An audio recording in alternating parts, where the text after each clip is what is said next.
SC రిజర్వేషన్ల వర్గీకరణ సాధనతో తమ పోరాటం ముగిసిపోలేదని ఎంఆర్పీఎస్ అధ్యక్షుడు మందకృష్ణ మాదిగ స్పష్టం చేశారు.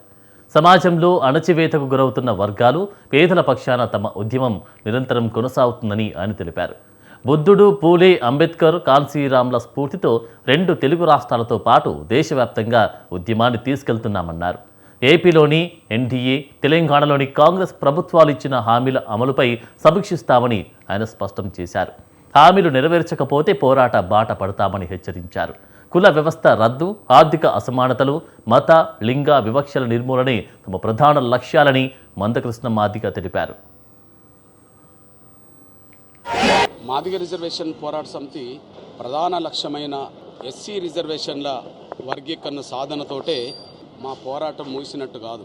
మా పోరాటాన్ని జాతి పక్షాన, సమాజంలో ఉండబడే అన్ని వర్గాల పేదల పక్షాన, వివక్షతకు బాధలకు గురవుతున్న వర్గాల పక్షాన మా పోరాటాన్ని ముందుకు తీసుకెళ్తాం.